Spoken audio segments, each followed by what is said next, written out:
Magandang araw po sa inyong lahat mga kababayan at welcome back dito po sa PNR. At ito nga mga kababayan, asong tahol ng tahol, PBBM, niloloko lang taong bayan.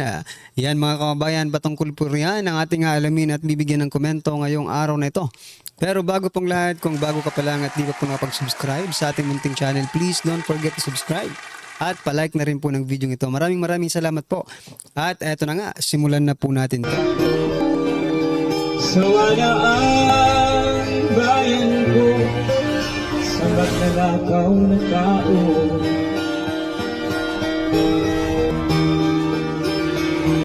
So yan mga kabayan, bago po natin muling i-play ang video ito, pasadahan po muna natin ang mga nagtitrending ng mga balita dito po sa mundo ng social media.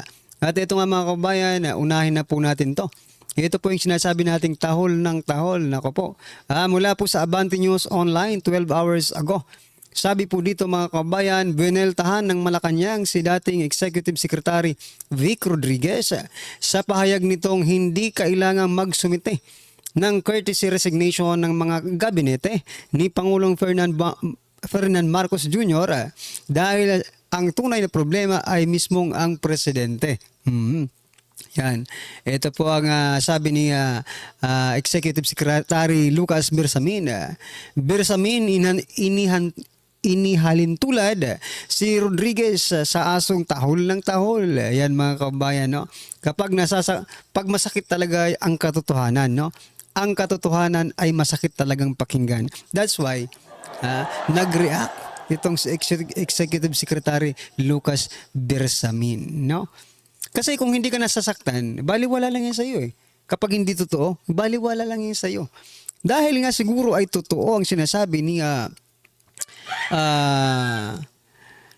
Attorney Vic Rodriguez, kaya ito si Bersamin mga kabayan ay nasaktan.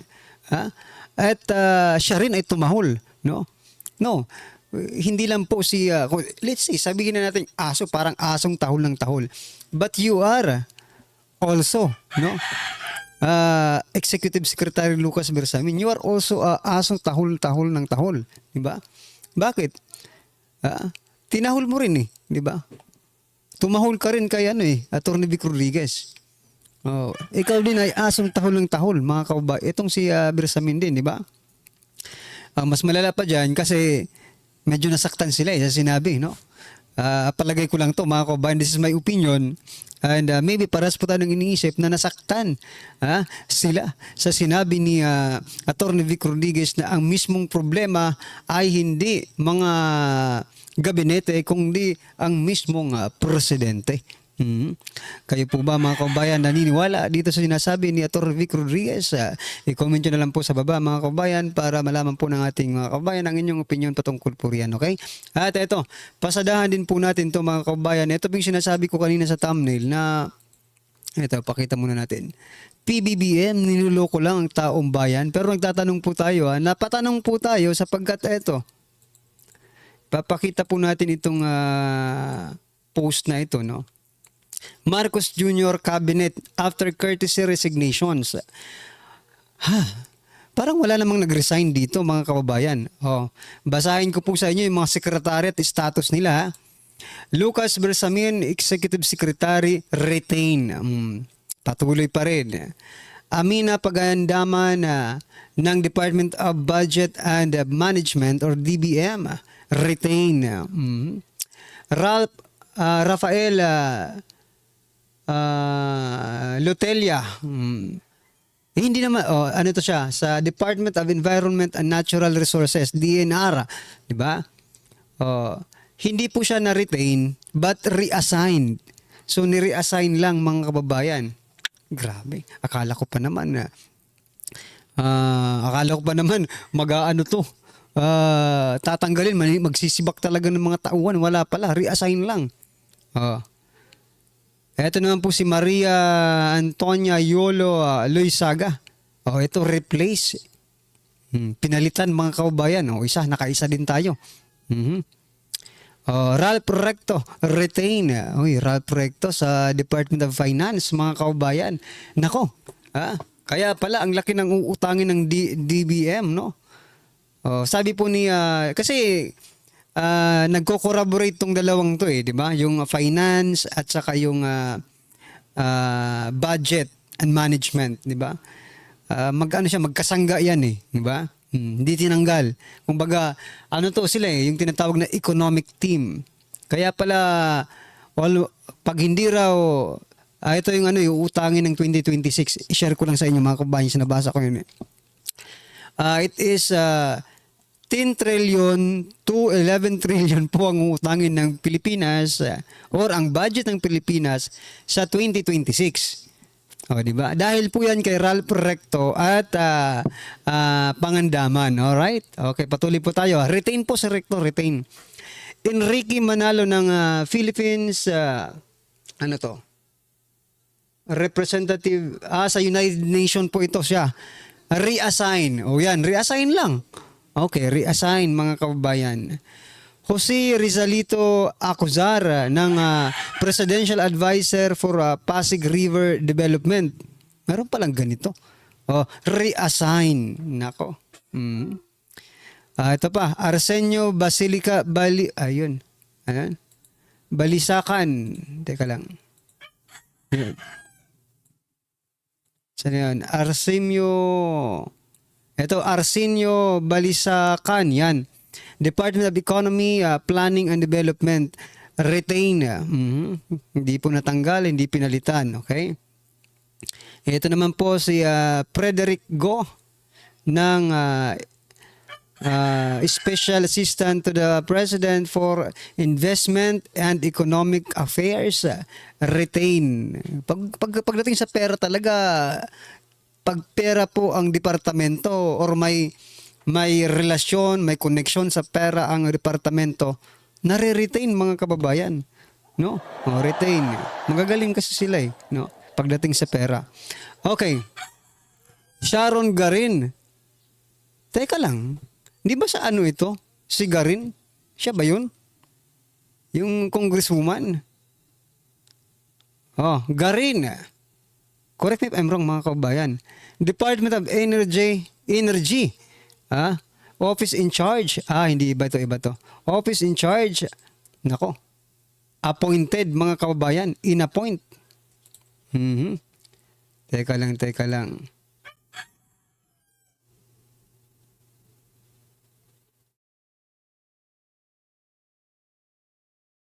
So, saan na yun?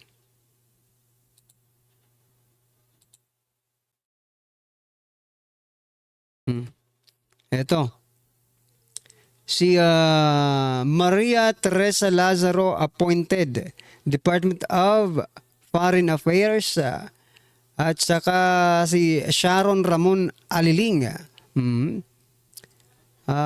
Department of Human Settlement and Urban Development appointed. So meron tayong nakitang tatlong appointed 1, 2, 3, 4, 5, 6 na retain at dalawang reassign at isang pinalitan. Ang pinalitan lang po ang sa DNR mga kababayan. Nako, mukhang eto. Yan po mga kababayan. Kaya nga po nasabi natin na hindi kaya niluloko lang tayo. Akala ko ba resignation? Dapat sana ang nilagay ninyo courtesy, retained and reassignment, di ba? Ganun Ganun ang lumalabas dito at saka appointment or di ba? Oo nga mga kababayan, wala tayong nakikitang Mukhang nilalaro lang tayo ng ating Pangulo. Naging national issue patuloy itong di ba? Naging malaking issue patuloy itong courtesy resignation. Wala rin lang naman masisibak. Isa lang ang nasibak. Di sana pinaresign mo na lang yan. Nako naman talaga. Anyway, ano po ang inyong opinion dyan mga kabayan? I-comment nyo na lang po. At eto pa. Ralph Recto. Dahil nga po sa na-retain si Ralph Recto, vows to deliver result faster after Marcos vote of confidence. Yan. Abang-abangan po natin. Baka magtaas po yung ating mga tax. Di ba? Kasi sa si taxman no? Taxman. hindi. Taxman ito. Magaling po ito magdagdag bawas ng mga tax. Pag tayo ay mga pulubi, dukha at hampas lupa, syempre dagdag tax tayo, 'di ba? Pero kapag ikaw naman ay may kaya sa buhay, oligarko ka, 'di ba? Syempre bawas sa tax. Di mo Okay. Ano po, 'di ba? Ganun po talaga ang buhay, like corporation. Pinapaboran po sila ng gobyerno. We know, 'di ba? Alam natin 'yan eh, 'di ba? The corporation pinapaboran po 'yan ng gobyerno. Mas maliit po ang kanilang mga tax kaysa sa mga ordinaryong Pilipino. That's why, no? That's why lalong naghihirap ang mga mahihirap, ang mga mayaman, lalong yumayaman, no? Anyway, palakpakan po natin si Tam Taxman at eto na. Eto pa. Escudero might retain o retain din ito mga kababayan. Okay. Let's see. Wag muna kasi meron kami pambato diyan eh. Escudero might retain his post as Senate President, says Estrada. Ay, si Estrada lang naman pala nagsabi. May chance pa si Senate President Rodante Marcoleta. Diba? Kay Marcoleta tayo, wag tayo dito kay Escudero mga kababayan. Ano pong inyong opinion dyan sa sinasabi ni Estrada? Posible ba? Or posibleng palitan na. Mga kababayan, ito pa. Pasadahan din po natin itong post na ito, ito po ang sabi dito. On Senators Inhibition from BP Inday Sara Duterte impeachment trial. Kasi itong si Dilima mga kababayan, sabi niya, dapat daw mag-inhibit yung mga Duterte block. Diyan sa pagiging judge diyan sa gagawing trial sa Senado. Ito naman po ang sabi ni Senator Bato de la Rosa. Biased congressmen may also be asked to inhibit from Duterte prosecution. He said in online comment. Tama naman di ba? Para patas. Sabi po dito, bugo po di ay ni siya nga abogado, no? Sabi po sa Tagalog, bobo rin pala itong abogadong ito, Impeachment is not a judicial process. It is a political process. Every one of the 24 senator judges is a politician. So, you expect political biases to come into play. Tama Bugo talaga. Makikibugo na lang tayo dito kay Senator Bato de la Rosa. Bugo talaga itong si Dilima. O sige, tanggalin mo yung Duterte Black senators. Sino matitira? 'Di ba? May bias din sila. Kaya tanggalin na lang lahat ng senador at tanggalin ang mga prosecution at magpatuloy na lang si Vice President Sara Duterte. Wala rin namang kwenta yan Sinasabi ni Dilima, Dilima. No? Ayan, sa sobra mong daldal na nabubutata ka tuloy, di ba? Kahit pala mga abogado, mga kababayan, nagkakamali rin sa pagsasalita. Sino pang magtitiwala sa inyo kung ganyan kayo magsalita, di ba? Anyway, ito pa. Pasadahan po natin itong, natatawa lang ako dito at gusto ko pong i-share ito mga kababayan. Kasi lahat po ng inendorso ni Gadon, tingnan nyo hulog lahat Benhur Abalos, hindi pumasok. Ito si Senator sino ito? Senator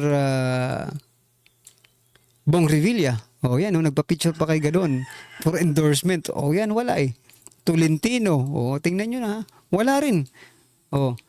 Ito Pacquiao, wala rin.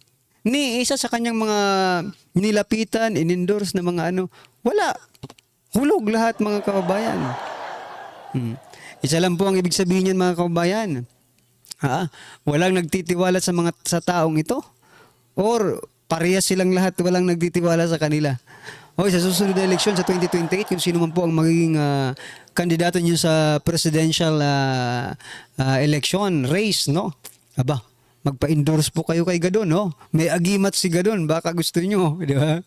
Anyway, natatawa lang ako dito sa mga in-endorse ni Gadon, Kulilit lahat. Anyway, ano po yung reaction dyan? Eto, pasadahan po natin itong sinasabi ni Attorney Nicholas Kaufman.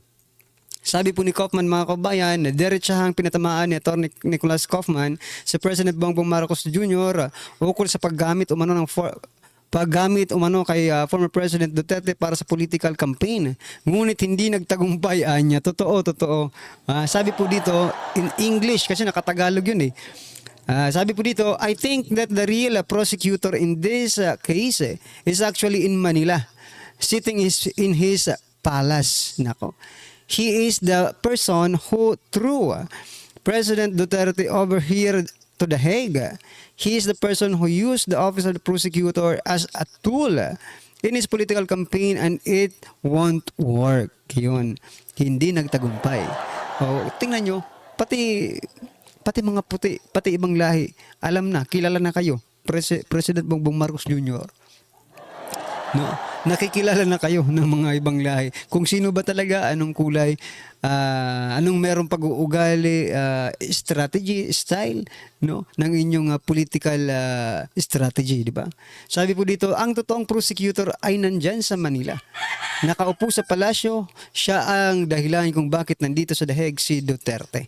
And that is no other than the President of the Republic of the Philippines, President Bongbong Marcos Jr. Ano po ang inyong opinion dyan, mga kabayan? I-comment nyo na lang po. Totoo ba itong sinasabi ni Attorney Kaufman? Nako, kayo na lang po ang judge it, mga kabayan. Okay, eto na. Simulan na po natin pakinggan, panoorin at bigyan ng komento ang video ito. Kapapasok lang, lagot na. Kongreso nagulantang sa matinding pasabog ni Nancy Binay. Good news sa BP Sara. Ito na po.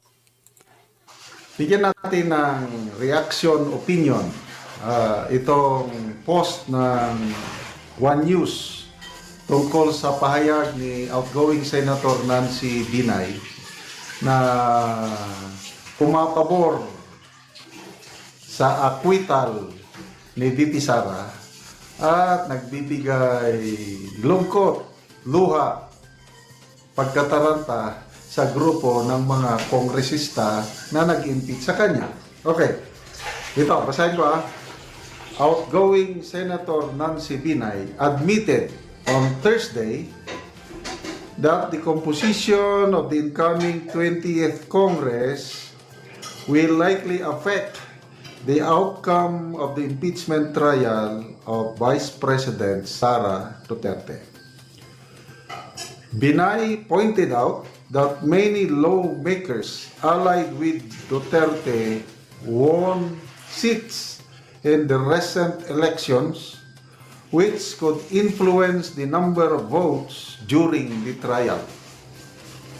Ito ang sabi niya, at the end of the day, it's a numbers game. If you look at incoming composition, medyo mas nakakalamang yung kaalyado. Meaning kaalyado ni VP Sara. Okay. So, magbilang lang muna tayo. Mga bagong nanalo. Tatlong PDP plus. So, eto lang din mga karibin natin, no? Gusto ko lang i-share kasi naisip ko bigla, kung talagang may kasalanan si Vice President Sara Duterte, no? Kung talagang may kasalanan na, kahit kaalyado mo pa kapag ikaw ay may kasalanan, hindi ka niyan ipagtatanggol. But the question is, and the answer is, wala po. Diba?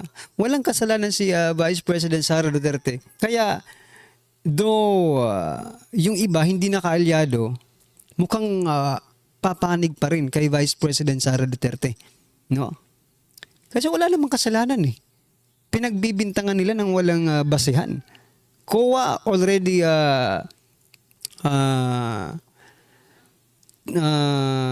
give the result of their investigation or report, no? Walang anomalya eh. Paano yan? Saan kayo? Anong pa ang gusto nyong patunayan? Pinatunayan na po ng COA that there is no anomaly.